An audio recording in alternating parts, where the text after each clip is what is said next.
Бүгін біз сухофрукты қосылған өте дәмді торт дайындаймыз. Ол үшін бізге ең бірінші бөлме температурасындағы 3 жұмыртқа керек. 3 жұмыртқамызды жарып аламыз.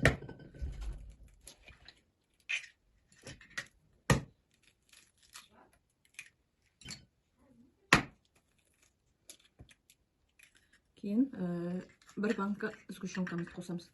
Менде 3 желания 380 грамм. Барлық бөлме температурасында болғаны қажет.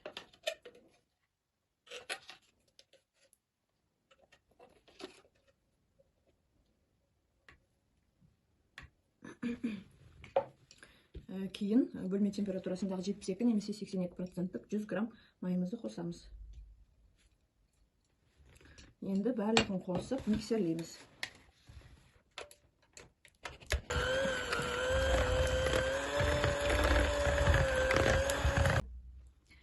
Енді торттың кремін дайындаймыз. Ол үшін бізге 33 немесе 34% 500 грамм салқын сливки қажет болады.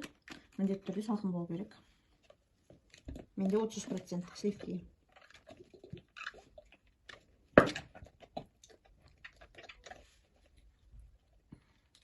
Сливкимізге 50 грамм сахарный пудра қосамыз. Екеуін жақсылап формасын ұстағанға дейін миксерлеп аламыз.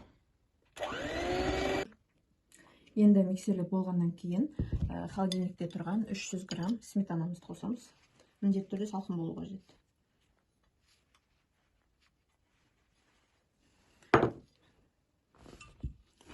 Грамм сгущенкамызды қосамыз.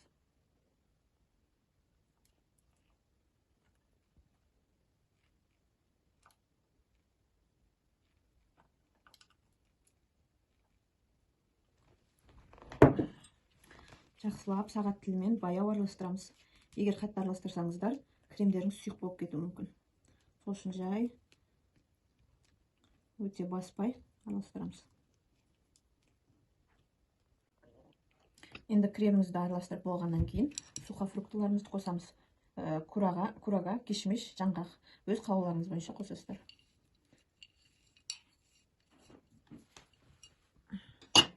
Міне осы дайын болған тестамызды 8 бөлікке бөлеміз. Әрқайсысына 2 қасықтан саласыздар. Қалып 22 диаметр. Осылай барлығын бір тегіс етіп жайып шығамыз. Ал енді дайын болған корждарымызды кольцоға әдемілеп жинаймыз. Кремді 2-3 қасықтан салсаңыздар болады.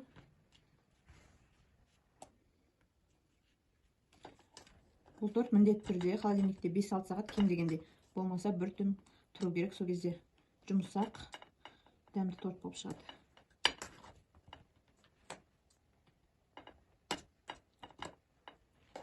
Артылған кремді алып қоямыз. 5-6 сағат тұрғаннан кейін бетін әдемілеген кезде қолдансаңыздар болады.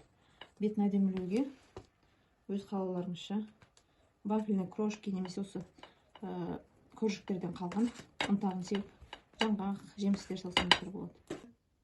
Енді міне холодильникте 5-6 сағат тұрған тортымызды әсемдейміз.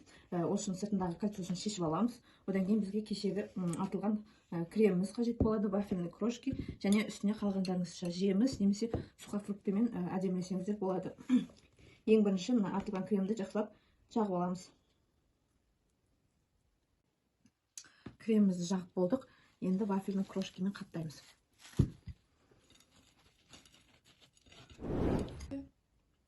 Міне осындай дәмді әрі әдемі тортымыз дайын болды. Егер де ұнаса, лайк басып, комментарий жазып кетіңіздер.